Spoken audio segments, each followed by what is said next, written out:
Okay, so picking up part 2 of 4-1 notes here, we left off again. This was the calculus piece. It is very important you're comfortable with this. So hopefully I didn't go through that too quickly, but I'll kind of recap again. Right, so we broke the acceleration into dv over dt. I broke that into this entire quantity, and then I just realized that this part of it, dx over dt, is really just the velocity. So then I moved the dv and the dx to separate sides of the equations. I isolated the two variables.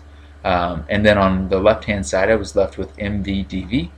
On the right hand side I had negative mg dx. Right? So then when I integrated both sides with respect to the appropriate variable, since this was already a v to the first power and I'm integrating with respect to v, then I added 1 to that power, made it a power of 2, and then I divided by that new power. So that's where I got the 1/2 from. Right? Notice the m did not change at all because the m is just a constant. Over here on the right hand side, right, I have a negative m and a g, which are all constants. I do not have any x's, which means essentially I have an x to the 0 power. As I integrate that, I then add 1 to that power, so that's why I now have an x to the first power. And then obviously dividing by that new coefficient didn't change anything. And then notice on both sides I added the plus c. The last step then, if you followed most of that, the last step that I would do here, just to really illustrate the point, is I would add this over to the other side, and then I'm going to go ahead and combine my constants. So I'm really just going to subtract this c from this one. Keep in mind they are different numbers, but I'm going to subtract them from each other. So what I end up with then is 1/2 mv squared plus mgx equals some constant, right? So the significance of this is mgx is really just mgy. It's my change in height, right? So what this is showing me then is my kinetic energy and my potential energy. The sum of those two is always a constant, right? So this is really showing me the conservation of energy. This is showing me that my potential energy and my kinetic energy are always conserved, right? So conservation of energy. But anyway, hopefully this does make a little bit of sense. Again, if you have to replay that part, it is one of the most important parts. The good news is if it doesn't quite make sense yet, we will see this a few more times throughout the next lesson or two. And in fact, I'm going to start with another example right here. So again, if you're not comfortable with that last part just yet, try and follow me on this one too. I would encourage you guys to also go ahead and pause the video and maybe rework those a couple times once we finish this one, just to make sure you really have it down.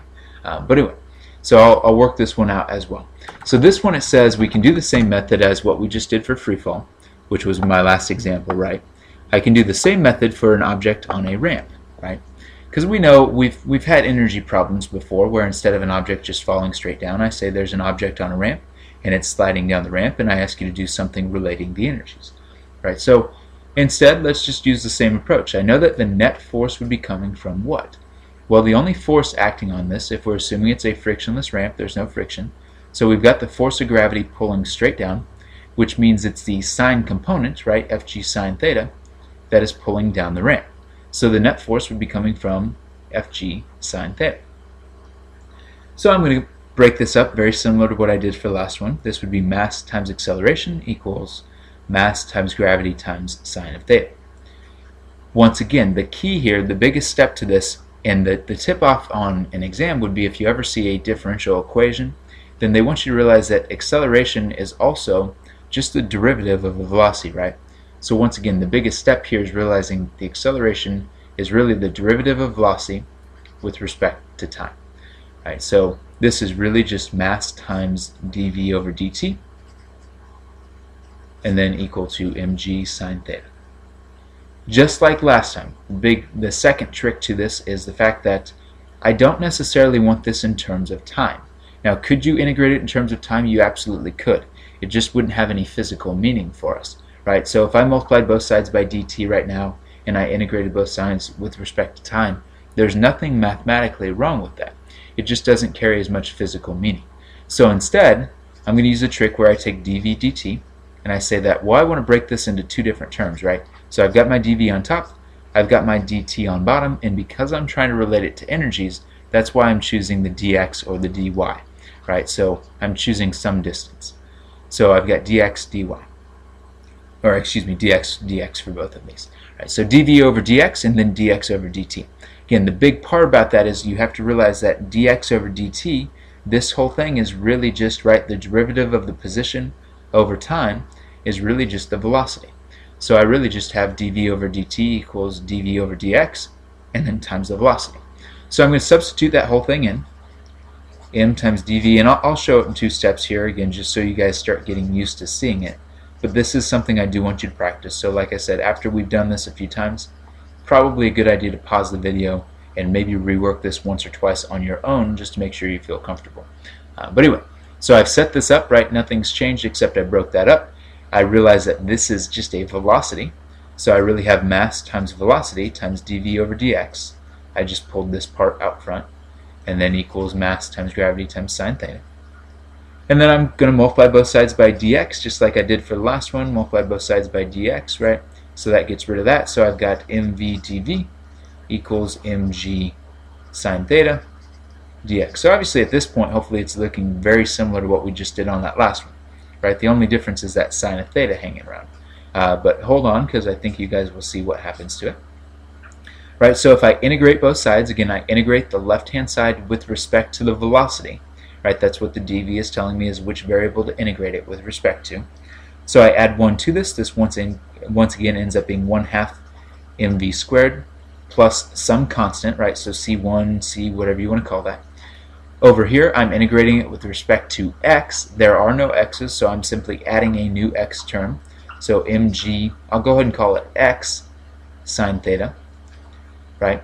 And then plus c as well. Right. The big part here, though, is if I look at this, well, x is my distance, right? It's my distance down the ramp. So if I think of this as the position, the distance down the ramp, then what is x times sine theta? Well, here's my angle, right? So if the distance down the ramp is x, and this is x sine theta, then x sine theta is the y component, isn't it? So doesn't this part of my expression, the x sine theta here, really just represent my change in height? So once again, what we can see here is we've got 1/2 mv squared plus c1 equals mass times gravity times my change in height plus c2. I'll call this c2 just to distinguish it. Right, so once again, we really get down to the exact same relationship. We can see that energy is conserved. Right, the difference between my kinetic energy and my potential energy is going to be equal to some constant. Right, now in this case I didn't define it as a negative, right, but that would just mean that at some point in here maybe the height would be a negative value. Right, but in any case, I should see that once I manipulate this equation around, I'm still showing that I have the exact same conservation of energy. Right, the angle really didn't make any impact at all. I still ended up with my change in height. But anyway, like I said, if you haven't done so already, maybe pause the video and try to rework these a couple of times. It is very important that you understand kind of what you're doing on these problems. So hopefully you guys have actually watched these videos and have practiced these a few times. Obviously, if you do have any further questions, I know this is not easy. It's not easy to learn on videos when I can't answer your questions. So if you do have any questions, come find me and let me know what I can do. Okay, so quick check here on So a small child slides down the 4 frictionless slides, A to D. Each has the same height, rank, and order from the largest to smallest, her speeds VA to VD at the bottom. Right? The key concept here, they're frictionless and they're all the same height. And because of those 2 facts, right, if we think in terms of energies, I know that at the bottom, if I'm defining the final height as 0, her final energy would all be kinetic. Her initial kinetic energy, or excuse me, her initial energy would be all potential, assuming she starts at rest each time, right? So then, if I look at this, since they all have the exact same height, her mass is always the same, it's irrelevant, gravity is always the same.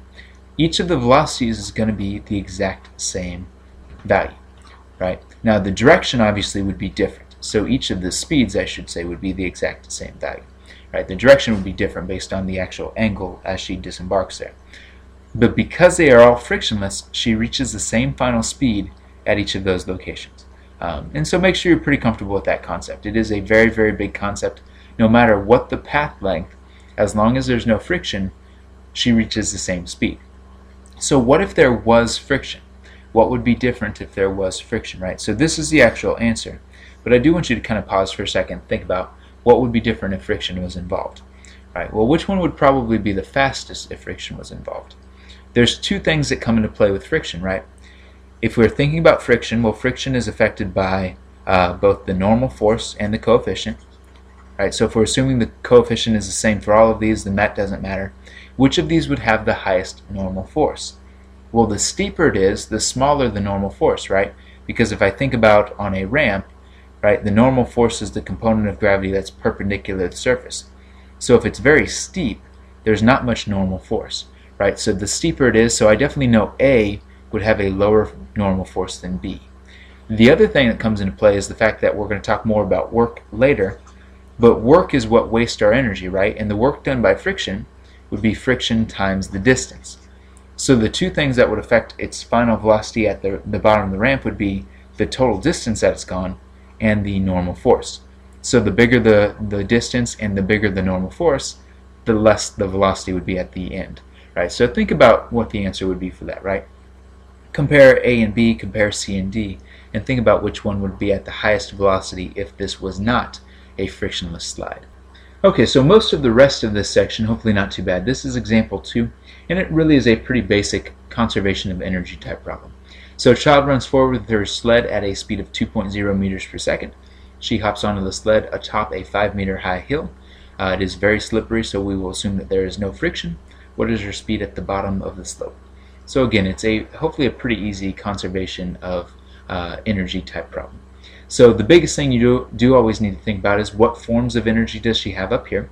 What forms of energy does she have at the bottom, right? So at the start of the hill, at the highest point of the slope here, she does have an initial velocity, and therefore she has both an initial kinetic energy and an initial potential energy based on her height, right? So she has both of those forms of energy.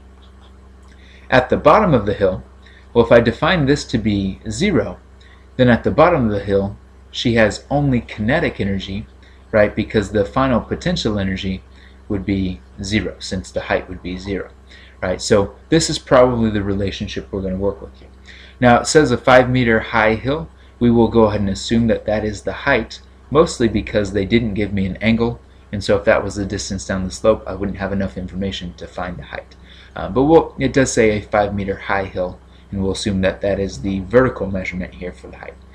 So if I start breaking this up, 1/2 mass times her initial velocity squared plus mass times gravity times her initial height equals 1/2 mass times her final velocity squared. Obviously, the biggest thing to watch out for is just make sure you're comfortable with all of your algebra. It didn't give us any of the masses, but the mass does not matter because the mass does not change, right? We're assuming she stays on the sled for the duration of the trip. So the mass cancels out. So I get 1/2 times 2 squared plus 9.8 times 5 equals 1/2 the final velocity squared. Well, I think you guys can probably all just about do this, right? Hopefully. So we get 2 plus 49 equals 1/2 v final squared. So then, what's that? 51 times 2, so 102 equals the v final squared. And then solving for that, obviously you guys have calculators, but I think it ends up being about 10.1 meters per second. So her final speed at the bottom of the slope is 10.1 meters per second. Keep in mind, if they asked us for the velocity, we'd need to know the angle involved so we could be a little bit more specific, but in this case her final speed is not too tough to find. So hopefully a pretty easy question to go back through. Okay, so the last example here then that we'll get to on this part, and hopefully it's one that's kind of familiar, right? The ballistic pendulum here is basically what we're looking at, right? So the bullet's been fired into the block. The bullet and the block swing up to an angle of 40 degrees, and then that's where they pause momentarily, right? So part A is really just a conservation of energies again. So the bullet's fired initially, it hits the block. At the lowest point down here, if I define that as my height of 0, then all of its energy would be kinetic energy at the bottom, right? By the time it reaches the highest point, it momentarily pauses, which tells me the kinetic energy up here is 0. The potential energy would be all of the energy, right? It would be the total energy at that location. So then what this tells me is the kinetic energy at the bottom equals the potential energy at the highest location. So then the biggest trick to this is, can we find the change in height, right? Because if I want to find the potential energy that it ends with, I need to know the change in height.